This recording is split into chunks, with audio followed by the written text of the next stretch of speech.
And inflation and high crude prices are two of the biggest challenges facing world economies now. In such a situation, processed foods sector and producers, they are going for increasing productivity to meet new challenges. To discuss more on the macro challenges and road ahead, today we are joined by Mr. R.S. Sodhi. He is MD of dairy giant Amul, or Gujarat Cooperative Milk Marketing Federation. Company has tied up with SAP India to provide digital literacy and technical skills to 15 lakh rural Indians. First of all, thanks for joining us. Good morning to you. India has signed 2 FTAs now, and my question is about the deal we signed with Australia. The southern continent that pitched really high for dairy products to get access to India.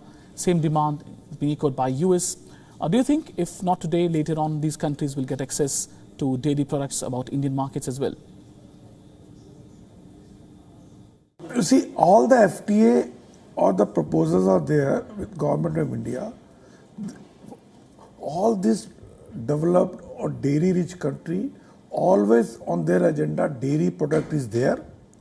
And let me tell you very confidently that always on Indian government agenda, dairy to be excluded from day one without any. So we are not worried.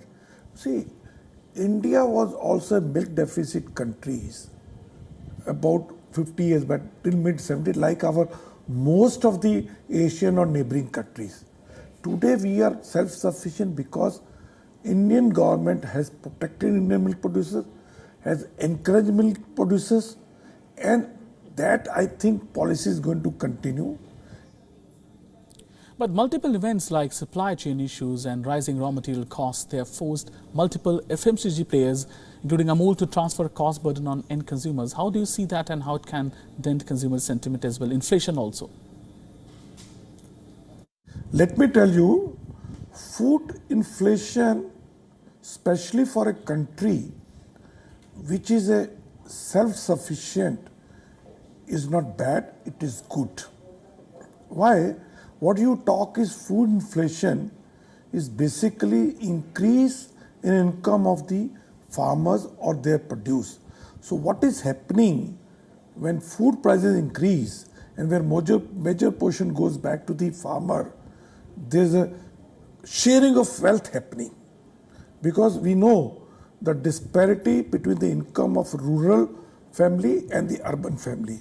So I think as an Indian, we should be very happy if food prices increase. No doubt, you are not importing, you are buying from the Indian farmers. And in India, as for example of dairy is concerned, last 2 years we have increased price of dairy products by 8 to 9%. So you can say 4 to 5% inflation or the price increase, which is minimum among all the food items.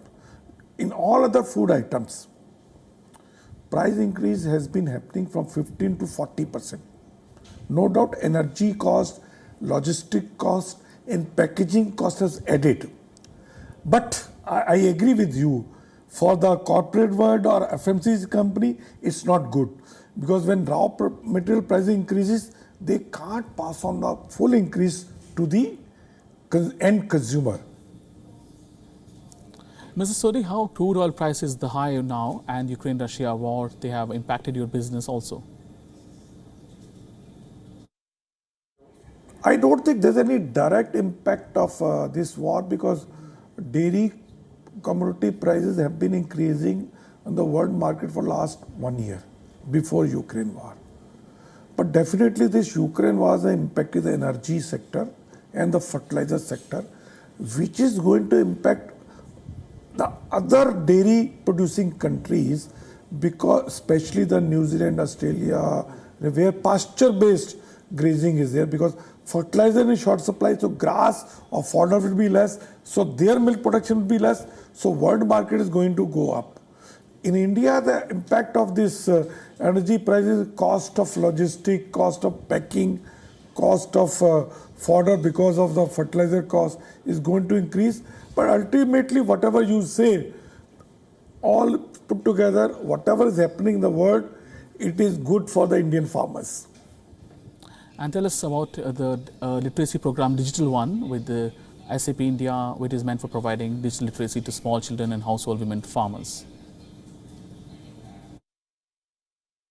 We got into this partnership with SAP, where they are providing digital literacy not only rural India but specifically to the school children as well as to our ladies or women farmers who are semi-literate, and they are always busy in their animal husbandry or their household works.